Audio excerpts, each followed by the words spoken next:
तव्हां ॾिसी रहिया आहियो पारस टीवी न्यूज़ में ख़बरुनि जो सिलसिलो जारी आहे। रिपोर्ट पेश कए थी फुलजी स्टेशन मां असलम आज़ाद सूमरो जी।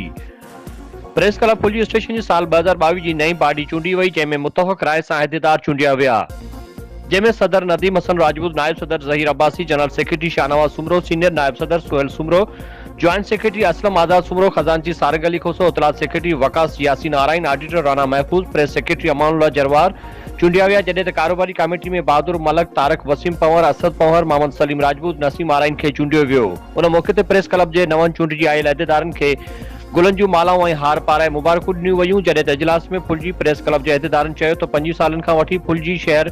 में प्रेस क्लब बेहतरीन कमु करे रहियो आहे, पर टाउन कमेटी फुलजी खे हर साल प्रेस क्लब जे लाइ 50,000 रुपया बजट मिलंदी आहे, जेका प्रेस क्लब खे नथी ॾिनी वञे। इहा सरासर नाइंसाफ़ी आहे। प्रेस क्लब जे अहदेदारनि मुतालबो कंदे चयो त प्रेस क्लब फुलजी लाइ मिलंदड़ फंड प्रेस क्लब खे ॾिनो वञे त जीअं असां प्रेस क्लब जो कार वहिंवार हलाए सघूं।